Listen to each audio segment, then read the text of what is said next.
Some ghosts refuse to stay buried, no matter how many prayers are spoken over them. England, 1825. The morning bell rang through the misty hills of Sussex, clear and sharp, echoing against the stone walls of the Convent of St. Agnes. It was a sound that once brought peace to Cecilia Hartley. Now it only reminded her how long she had been hiding. She stood in the herb garden, her hands deep in dark soil, tending feverfew and chamomile. The coarse fabric of her novice habit rubbed against her wrists as she worked, rough and unkind, a daily reminder of the life she had chosen, or perhaps the life that had claimed her when all others were torn away. At 26, Lady Cecilia Hartley had lived within these sacred walls for 4 years. 4 years of prayer, silence, and service. 4 years of trying to forget the man whose name she still could not silence in her thoughts. She felt eyes upon her. Reverend Mother Catherine stood beneath the cloister arches, watching her closely. The older woman's gaze held kindness, but also knowing. Cecilia always felt as though nothing escaped her notice. Not the hesitation that lingered before final vows. Not the sorrow that never fully left Cecilia's eyes. Sister Cecilia. The soft voice came from behind her. Cecilia turned at once. Molly stood at the edge of the garden path, her small hand stretched forward, fingers searching the air. The child's sightless eyes lifted toward where she sensed Cecilia stood. Molly was 7 years old, blind since birth, left at the convent gates 3 years earlier with nothing but a note asking the sisters to show mercy. Of all the children within St. Agnes, Molly had claimed Cecilia's heart most fiercely. "It is me, little one," Cecilia said gently. She wiped her hands on her apron and moved to the child, taking those searching fingers in her own. "What troubles you this morning?" "I heard the sisters whispering," Molly said. "They sounded frightened. Are we in danger?" Cecilia felt her chest tighten. The convent was meant to be a refuge from the world's cruelty. Yet the world always found ways to intrude. "No danger threatens you," Cecilia said softly. "I promise." Molly nodded, though her grip tightened. "Will you read to us today? The story about the princess in the tower?" After midday prayers, Cecilia said, smoothing the child's dark hair, "Now go help Sister Margaret in the kitchen. She needs help counting loaves." Molly smiled and carefully made her way along the stone wall, one hand trailing its edge. Cecilia watched her go, that familiar ache settling deep in her chest. The ache she always felt when she thought of the children, when she thought of leaving. Yet she had no plans to leave. Or so she told herself. The final vows still waited ahead, untouched, a decision she had delayed for reasons she could never fully name. Reverend Mother Catherine had never pressed her. Perhaps she understood that whatever pain had driven Cecilia here had not yet loosened its grip. As Cecilia gathered her tools, memories stirred without warning. 6 years ago. She had been 20 then, her hair unbound, silk brushing her skin as she descended the staircase of Hartwell Manor. The sapphire necklace her mother left her rested cold against her throat. That night should have been her triumph. Alexander Greymont, Duke of Winterborn, had been courting her for 3 months. Society whispered of an announcement. Cecilia herself had dared to believe in a future filled with promise. Her younger brother Edmund had been with her that evening, 18 and eager, proud of the responsibilities the Duke had entrusted him with on the Winterborn estates. Alexander treated him like family. The 3 of them had felt whole together. Then Edmund died. They called it a hunting accident. They said the horse threw him. But soon whispers followed. Documents appeared. Ledgers showing theft from the Winterborn estates. Names tied to the crime. Edmund's. And Cecilia's. She remembered standing in the drawing room of Winterborn Hall, still dressed in mourning black, facing Alexander as his eyes turned cold. "How could you?" he had asked. "Both of you betraying me while I welcomed you into my home." She had begged him to believe her, begged him to see reason. He had shown her the papers. "Evidence," he said, "discovered by his cousin, Philip." Philip, always smiling, always helpful. Then came the ball, 2 weeks after Edmund's burial. Alexander had stood before all of society and denounced her. His voice carried across the ballroom as he ended their understanding forever. The whispers that followed ruined her life. Invitations vanished. Friends turned away.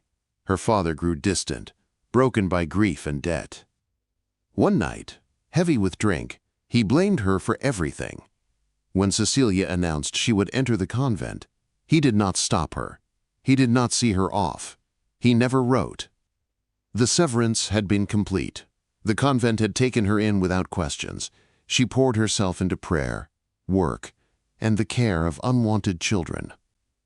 The garden became her refuge, the children her purpose. But the past never stayed silent. As Cecilia climbed the stone steps toward morning prayers, an unease settled over her. The air felt heavy, charged. Sister Margaret hurried toward her, breathless. "Sister Cecilia, Reverend Mother requests your presence at once. There is a messenger from London." Cecilia's stomach dropped. London meant only one thing, the world she had escaped. Inside the Mother Superior's office stood a young man in travel-stained clothes. Reverend Mother Catherine's expression was grave. "Lady Cecilia," she said gently, "this messenger brings word from the Duke of Winterborn. His Grace is traveling here and will arrive before nightfall. He demands an audience with you." The room spun. Alexander, here, after 6 years. "No," Cecilia said sharply, "I will not see him." The Mother Superior rose and placed a steady hand on her shoulder. "He claims to have discovered evidence," she said quietly, "that your brother was murdered, that you were falsely accused. He seeks your help to bring the truth to light." Cecilia's breath caught. "Murdered? Edmund murdered? Then let him seek justice alone," Cecilia said, her voice breaking. "He destroyed my life. I owe him nothing." "Perhaps," the Mother Superior said, "but your brother deserves the truth. And you deserve answers." Silence filled the room. Cecilia thought of Edmund's smile, Molly's small hands searching for hers, the questions that had haunted her nights. "I need time," she whispered. "There is none," the Mother Superior replied. "The Duke arrives today." Cecilia closed her eyes. The ghost she had buried was coming back for her. At dusk, Cecilia knelt alone in the chapel, hands clenched in prayer. Outside, a carriage approached. Alexander Graymont was returning, and this time she could not run. The parlor of the Convent of St. Agnes was a narrow, solemn room meant to remind visitors that worldly matters held little power within sacred walls. Pale light fell through tall windows onto bare stone floors. A wooden table stood at the center with 4 straight-backed chairs. A single crucifix watched from the wall, silent and unyielding. Cecilia entered with Reverend Mother Catherine at her side. She had changed nothing about herself. The novice habit clung to her frame, plain and unadorned. Her hair was covered. Her hands were folded tightly before her, as though she might steady her heart by force of will alone. He stood when she entered. 6 years vanished in a single breath. Alexander Graymont was older, leaner. Lines marked his face where laughter once lived easily. Silver touched his dark hair at the temples. Yet his eyes were unchanged, gray and sharp, fixed on her with an intensity that made her chest ache. "Lady Cecilia," he said. "I am Sister Cecilia now," she replied coldly, "and soon I will be nothing else." A flicker crossed his face, pain perhaps, regret. It vanished as quickly as it came. "Sister Cecilia," he corrected himself, "thank you for seeing me." "I did not agree," she said. "I was compelled." Reverend Mother Catherine gestured for them to sit. "This conversation will be difficult enough without pride," she said quietly. Cecilia sat opposite Alexander, leaving as much distance as the small table allowed. The Mother Superior took the chair between them, a calm and steady presence. Alexander remained standing for a moment longer, as though gathering himself. "I should have spoken these words 6 years ago," he said finally. "I was a coward then. I am sorry now. I wronged you in ways I cannot undo." "Your regret is meaningless," Cecilia said. "Words cannot restore what you destroyed." He flinched. "You are right. I failed you. I failed Edmund. I failed myself. Cecilia's hands trembled. You believed lies because they were easier than trust. You let the world tear me apart while you watched. Alexander nodded once. Yes. Silence fell heavy between them. You claimed my brother was murdered, Cecilia said. Say it again. Look at me and say it. I believe Edmund Hartley was poisoned, Alexander said, and that the fall was arranged to hide it. Her breath left her in a sharp gasp. Who? My cousin Philip, he said quietly. The name struck like a blade. He forged the documents, Alexander continued. He altered accounts. He paid a physician to lie. I have proof. He opened his satchel and laid papers on the table. Cecilia did not touch them. You expect me to believe this now, she said bitterly, after 6 years of silence. I would not have come without certainty, Alexander said. 3 months ago, Philip attempted to seize control of trust funds meant for tenant families. He produced documents bearing my signature. I had signed nothing. Cecilia stared at him, heart pounding. I began to investigate, he continued, quietly. Philip has allies. I could not act openly. He placed a letter before her. This was written by Philip to a London associate. It references payment to Dr. Fenwick, the physician who declared Edmund's death accidental. He was paid and sent to the colonies. Cecilia's fingers shook as she read. Her brother had not fallen by chance. He was poisoned, Alexander said, slowly. The symptoms were there. Weakness, trembling, pale skin. The fall finished what the poison began. Cecilia rose so abruptly her chair scraped the floor. You watched him die, she whispered. You watched my brother fade, and you did nothing. I did not know, Alexander said hoarsely, but I should have questioned. I should have protected him. You should have believed me, she said. You should have loved me enough to doubt. Her voice broke. Years of silence shattered at once. Reverend Mother Catherine stood and placed a hand on Cecilia's shoulder. Breathe, child. Alexander spoke again carefully. There is more. Edmund kept records. He suspected Philip. I believe he hid a journal in his chambers at Winterborn Hall. Cecilia froze. He wrote to me, she said slowly. He said he was keeping notes. That he meant to show you. Alexander nodded. I have never opened his rooms. I could not bear it. I need you. You would know where he hid it. You want me to return, Cecilia said, to that house. Yes. No, she said at once. Never. Alexander leaned forward. Philip is courting a young woman, Helena Stanton. She is 19, wealthy. Her father is ill. The implication chilled the room. You think she is in danger, the Mother Superior said. I am certain of it, Alexander replied. If Philip is not stopped, another innocent will suffer. Cecilia pressed her hands to her face. Justice for Edmund, safety for another girl. The weight crushed her chest. I need time, she whispered. There is none, Alexander said. Philip plans an engagement within weeks. Cecilia turned away. You destroyed my life once. I will not let you do it again. She fled the parlor before either could stop her. That night, Cecilia did not sleep. She knelt in the chapel until her knees ached. She prayed until words lost meaning. At dawn, clarity came through exhaustion. She would help.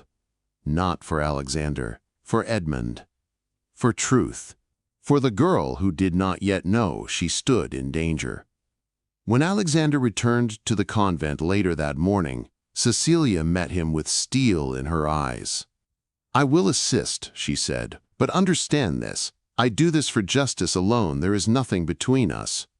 I understand, he said, and I thank you. She turned to Molly, who sat quietly in the corner, listening to voices she could not see. I must leave for a few days, Cecilia said gently, to uncover the truth about my brother. Molly reached for her. You will come back. I promise. The carriage rolled toward Winterborn Hall as dusk fell. Cecilia stared out at the road she never meant to travel again. The past awaited her, and this time she would face it. Winterborn Hall rose from the rolling countryside like a memory that refused to fade. Its stone wall stood unchanged, proud and cold against the evening sky. Cecilia's breath caught as the carriage slowed. Every window, every archway carried echoes of a life she had lost. Alexander offered his hand as she stepped down. She accepted it only for balance, withdrawing at once. "The servants know only that you are assisting with estate records," he said quietly. "Philip still has eyes and ears here." Cecilia nodded. "Then we waste no time." Inside, the house felt both familiar and wrong. Furniture had shifted. New portraits lined the walls.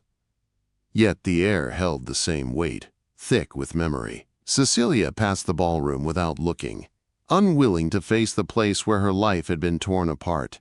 They climbed the stairs in silence. Edmund's corridor lay untouched. The door to his chamber stood closed, the wood darkened by age. Alexander paused before it, his hand trembling as he produced a key. "I locked it myself," he said. "No one has entered since."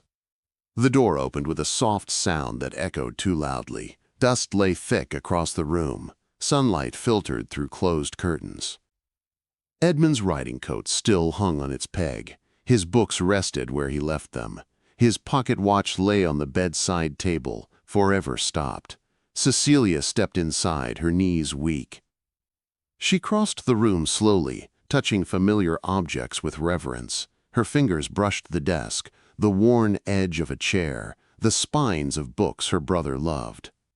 "He would hide things," she said softly. "He liked clever places." They searched methodically, behind shelves, beneath the bed, inside drawers, nothing. Despair crept into her chest. Then her foot pressed against a loose floorboard. "Here," she breathed. Alexander knelt beside her as they lifted the plank. A hollow space revealed a leather-bound journal. Cecilia lifted it with trembling hands. She opened the first page and read aloud. "I have noticed discrepancies in the stable accounts." Her voice shook as she turned pages, following Edmund's careful notes. Dates, sums, names, proof of theft. The final entry was dated the day before his death. "I will confront Philip tomorrow." The room fell silent. Cecilia pressed the diary to her chest and wept without restraint. "He knew," she whispered. "He was so brave." Alexander stood frozen, fury and grief carved into his face. He died because he did the right thing. "What happens now?" Cecilia asked. "There is a ball in London in 3 days," Alexander said. "Philip will attend with Miss Stanton. We confront him there, publicly." Cecilia recoiled. "Before society?" "Yes, where he cannot escape." She closed her eyes. "Then I will go, but only for justice." The journey to London felt endless. A gown awaited her at Alexander's townhouse. Modest. Elegant. Nothing that begged for attention. "I look like a ghost," Cecilia murmured to Sister Margaret. "Perhaps," the nun replied, "but ghosts speak truth." The ballroom at the Hastings estate blazed with light. Music filled the air. Laughter rang hollow in Cecilia's ears. When she entered on Alexander's arm, the room stilled. Whispers spread like fire. She held her head high. Across the room, Philip saw her. Fear flashed in his eyes before he masked it with charm. Alexander raised his voice. "Ladies and gentlemen." Silence fell. 6 years ago, Edmund Hartley died. His name was dragged through scandal. Tonight, the truth will be known. Gasps rippled through the crowd. Cecilia stepped forward. "My brother was poisoned," she said clearly, "the night before his death." Philip laughed weakly. "This is madness." Alexander held up the diary. "This is proof." Philip turned to flee. Guards blocked the doors. In panic, he spoke. He deserved it. The confession echoed. The magistrate stepped forward. Philip was taken. Cecilia felt her strength drain. Justice had begun. But the cost had been everything, and still the future remained uncertain. London did not sleep after the night Philip was exposed. The scandal moved faster than fire. Drawing rooms buzzed. Newspapers printed bold retractions. Names once whispered with contempt were spoken now with shame. Lady Cecilia Hartley was innocent. Edmund Hartley had been murdered. Philip was taken into custody before dawn. Within days, he confessed. The truth spilled out in cold detail. poison in the wine, a paid physician, forged ledgers, lies layered upon lies. Cecilia read the magistrate's report with numb hands. Edmund had suffered, slowly, deliberately. When she finished, she folded the papers and pressed them to her chest. She did not cry. The tears felt spent, as though her body had none left to give. Alexander stood nearby, silent. He had arranged everything, the best solicitors, witnesses, safeguards. "It is done," he said quietly. "He will hang." "Good," Cecilia replied. "Let him face what Edmund never escaped." Society shifted swiftly once the truth became safe to acknowledge. Apologies arrived by post. Invitations followed. People who once turned their backs now praised her courage. Cecilia accepted none of it. Vindication did not erase memory. One afternoon, Alexander requested a meeting with her father. The Viscount Hartley arrived looking older than his years, his once proud bearing bent by regret and loss. When he saw Cecilia, his face crumpled. "My daughter!" She stood still. "Father." Alexander placed documents before him. "Your debts will be settled. All of them. This is not charity. It is responsibility." The Viscount trembled. "I failed you." "Yes," Cecilia said softly. "You did." Silence stretched. "I forgive you," she said at last, "but we begin again slowly." Tears streamed down his face. Later, alone with Alexander, Cecilia spoke plainly. "You have done what was right," she said. "Do not mistake that for forgiveness." "I do not," he replied, "but I hope, in time." "I am returning to the convent," she said. "Molly needs me." His eyes darkened. "Will you take final vows?" "I do not know." The road back to Sussex felt heavier than the journey before. Molly ran to her at the gate. "You came back." "I promised." That night, Reverend Mother Catherine studied her carefully. "You have justice," she said, "but not peace." Cecilia nodded. "I came here to hide," she admitted, "not to serve." The words felt like truth spoken aloud for the first time. Days passed. Prayers felt hollow. The walls felt smaller. Cecilia watched Molly trace the garden paths with careful steps, watched the children cling to her with trust. She loved them. But love was not the same as calling. When Alexander wrote asking to see her once more, she agreed. They met again in the parlor. "I will not trouble you again," he said. "I wanted only to say farewell." Something in her chest tightened. "Perhaps," she said slowly, "farewells are not yet needed." He looked at her in quiet hope. That night, Cecilia knelt alone in the chapel. She understood now. She was not meant to remain behind stone walls forever. She had survived exile. Now she must choose life. And that choice would change everything.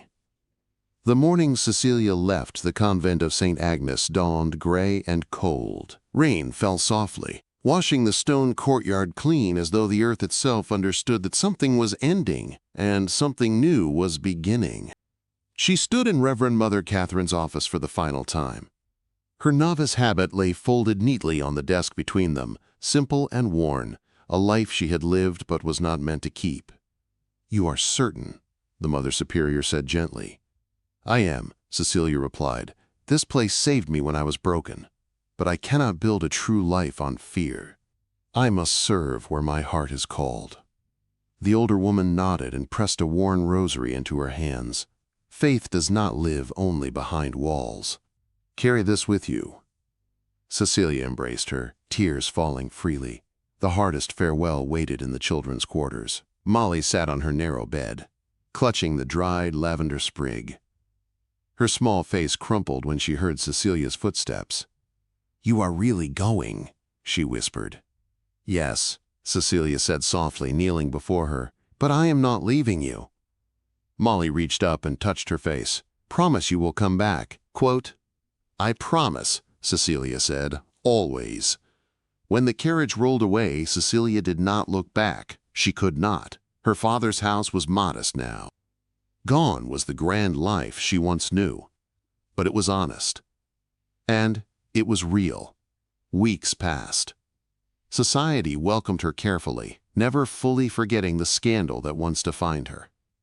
Cecilia no longer cared. She visited Edmund's grave alone and finally mourned without shame. "I will live well," she whispered. "For both of us." Alexander kept his distance, just as he promised. Until fate brought them together at a charity gathering for orphaned children, they spoke cautiously. Walked in parks. Shared tea. Wrote letters filled with thought rather than longing. Trust returned slowly.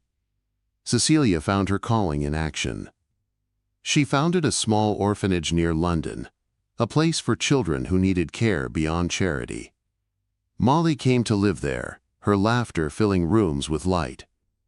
Alexander supported the work without control, without demand. One winter afternoon, he knelt before Cecilia in the garden. "Will you marry me?" he asked, not to reclaim the past, but to build something better.